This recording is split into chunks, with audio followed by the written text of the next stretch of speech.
Hello everyone, welcome to study miles with SS. Last class में हम लोगों ने किया था कि shift in demand curve shift होता है किस वजह से, अदर देन प्राइस के अलावा बाकी जितने भी फैक्टर्स हैं उनकी वजह से हमारा डिमांड कर्व शिफ्ट होता है। आज हम लोग करेंगे मूवमेंट अलोंग डिमांड कर्व। ठीक है, आज हम लोग ये सेकेंड टॉपिक करेंगे। टॉपिक स्टार्ट करने के पहले प्लीज़ अगर आप नए हैं मेरे चैनल पे तो लाइक कर दीजिए, सब्सक्राइब कर दीजिए और अगर पसंद आए मेरा वीडियो तो प्लीज़ शेयर भी करिएगा आगे। ओके, सो शुरू करते हैं। मूवमेंट अलोंग डिमांड कर्व, इसमें क्या होता है मेरा, जैसे शिफ्ट में हमने क्या देखा था कि या तो इंक्रीज होता है डिमांड कर्व या डिक्रीज होता है demand curve. Movement along demand curve में क्या होता है, या तो एक्सटेंड करेगा डिमांड या कॉन्ट्रैक्ट करेगा डिमांड। एक्सटेंशन और कॉन्ट्रैक्शन। एक्सटेंशन क्या होता है, जब डिमांड एक्सपैंड करता है, बढ़ता है डिमांड कर्व, तो उसको हम कहते हैं एक्सटेंशन। ओके, और कॉन्ट्रैक्शन क्या होता है, जब वो कम हो जाता है, जब वो सिकुड़ जाता है, छोटा हो जाता है, कम हो जाता है, तो हम उसको क्या कहते हैं, कॉन्ट्रैक्शन कहते हैं। ओके, होप सो ये दोनों वर्ड्स का मीनिंग आपको क्लियर हो गया होगा। एक्सटेंशन क्या है, कॉन्ट्रैक्शन क्या है। एक्सटेंशन मीन्स बढ़ना, एक्सपैंड करना, और कॉन्ट्रैक्शन मीन्स क्या होता है, कम होना, सिकुड़ना। Okay, so extension and contraction in demand are represented by a movement along the same demand curve. Extension और कॉन्ट्रैक्शन कैसे रिप्रेजेंट होगा मेरा, मूवमेंट के थ्रू, कि डिमांड कर्व जो है वो कैसे मूव कर रहा है। ठीक है, डिमांड कर्व का जो मूवमेंट होगा उसके थ्रू हम जानेंगे कि डिमांड एक्सपैंड कर रहा है मेरा कि कॉन्ट्रैक्ट कर रहा है मेरा। ओके, और ये किस वजह से होता है, ये प्राइस की वजह से होता है। शिफ्ट इन डिमांड कर्व में हमने क्या पढ़ा था कि प्राइस के अलावा बाकी जो फैक्टर्स होते हैं उनकी वजह से डिमांड कर्व शिफ्ट करता है।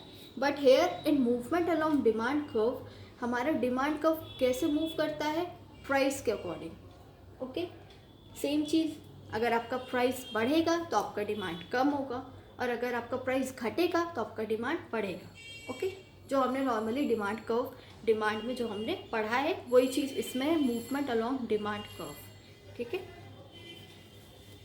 सो एक्सटेंशन इन डिमांड में क्या है, when quantity demanded of a commodity increases as a result of the fall in price, it is called extension और एक्सपेंशन इन डिमांड। जब भी मेरा क्वांटिटी डिमांडेड, जब भी मेरा डिमांड किसी भी कमोडिटी का, अगर कोई मेरा डिमांड बढ़ रहा है, किस वजह से बढ़ेगा, कब डिमांड, ऑब्वियस है जब मेरा प्राइस घटेगा।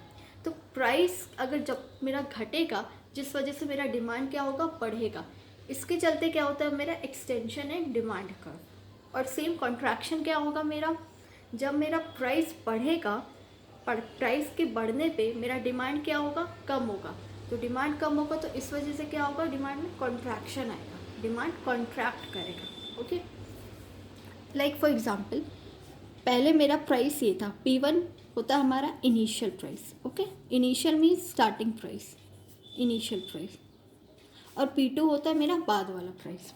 सो P1 मेरा इस पॉइंट पे था, ठीक है, तो हम इतना क्वांटिटी यूज़ कर रहे थे। ठीक है, क्वांटिटी मेरा क्या था, Q1 था। फिर मेरा प्राइस क्या हो गया, घट गया। प्राइस मेरा घट गया तो मेरा डिमांड बढ़ेगा, तो प्राइस मेरा घट गया तो मेरा क्वांटिटी क्या हम करने लगे, Q2 करने लगे। Q1 that is initial quantity and Q2 आपका बाद वाला क्वांटिटी, लेटर जो क्वांटिटी होगा उसको Q2 से डिनोट करेंगे, एंड Q1 इज़ और इनिशियल क्वांटिटी। तो जैसे ही मेरा प्राइस घटा, अब देख रहे हो प्राइस मेरा यहाँ था, यहाँ से यहाँ जैसे ही घटा वैसे ही मेरा क्या हो गया, डिमांड क्वांटिटी मेरा बढ़ गया। ठीक है, डिमांड हम ज़्यादा करने लगे, तो मेरा डिमांड एक्सटेंड किया ना। लाइक देखो, अगर आप कर्व देखोगे तो ऐसे बनेगा आपका कर्व। आपका क्या हो रहा है, आपको क्वांटिटी बढ़ रहा है ना, आप ज़्यादा डिमांड कर पा रहे हो। Why so, because price is decreasing, so if the price is decreasing you are demanding more and more commodity. So ये होता है मेरा मूवमेंट अलोंग डिमांड कर्व। जो ऐसे जो कर्व बन के जाता है ना, that is called movement along demand curve. और हमेशा ये बात याद रखना, ये कभी आपका एक्सेस पे टच नहीं करेगा, लाइक इधर वाई एक्सेस होता है, आपका एक्स एक्सेस होता है, तो डिमांड कर्व आपका यहीं पे आपका मूव करते रहेगा, एक्स और वाई एक्सेस पे टच नहीं होगा। अगर टच हो गया तो फिर तो ज़ीरो हो जाएगा ना, यहाँ पे फिर तो आपका ज़ीरो हो जाएगा। इसलिए movement along the demand curve हमेशा आपका यहीं पे आपका मूव करता रहेगा, ठीक है, beyond this your price and quantity. ये होता है मेरा extension and demand curve. Price घटा जिस वजह से मेरा क्वांटिटी बढ़ गया, एंड डिमांड कर्व क्या हुआ, मेरा एक्सटेंड किया। ओके, डिमांड कर्व मेरा पहले यहाँ था ना, फिर यहाँ से मेरा एक्सटेंड किया डिमांड कर्व, ठीक है।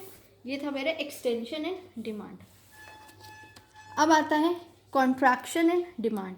ऑपोजिट है, when quantity demanded decreases as a result of an increase in price. जब मेरा प्राइस बढ़ेगा जिस वजह से क्वांटिटी क्या होगा, मेरा डिक्लाइन करेगा, कम होगा, इसको कहते हैं हम contraction and demand, means demand कम हो जाएगा। तो देखो प्राइस पहले मेरा 1 था, ठीक है। जब मेरा प्राइस यहाँ पे था तो हम इतना क्वांटिटी यूज़ करते थे, ठीक है, इस पॉइंट पे।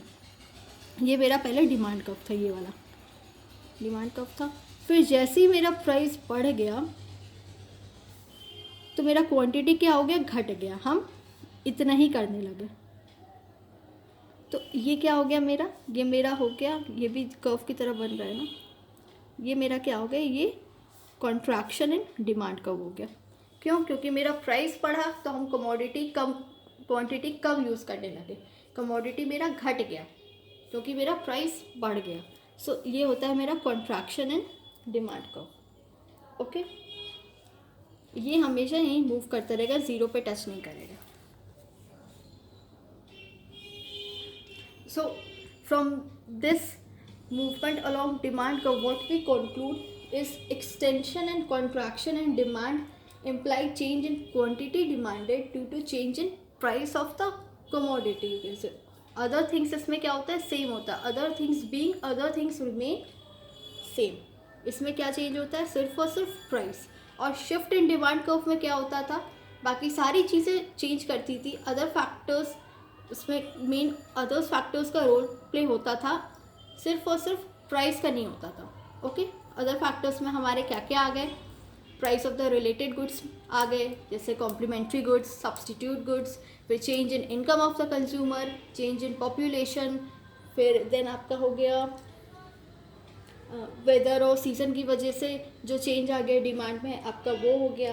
तो ये सारी चीज़ें होती हैं अदर दैन प्राइस, ओके, जिसको हम डिटर्मिनेंट्स ऑफ डिमांड भी कहते हैं। तो होप सो आपको आज का लेक्चर पसंद आया होगा, समझ में आया होगा मूवमेंट अलोंग डिमांड कर्व क्या होता है, ठीक है। ये हमारा चेंज होता है प्राइस की वजह से, और शिफ्ट इन डिमांड कर्व हमारा इंक्रीज या डिक्रीज होता है अदर दैन प्राइस। सो मिलते हैं नेक्स्ट वीडियो में, till then take care everyone, और प्लीज़ चैनल को लाइक, सब्सक्राइब और शेयर करना ना भूलें। Bye everyone.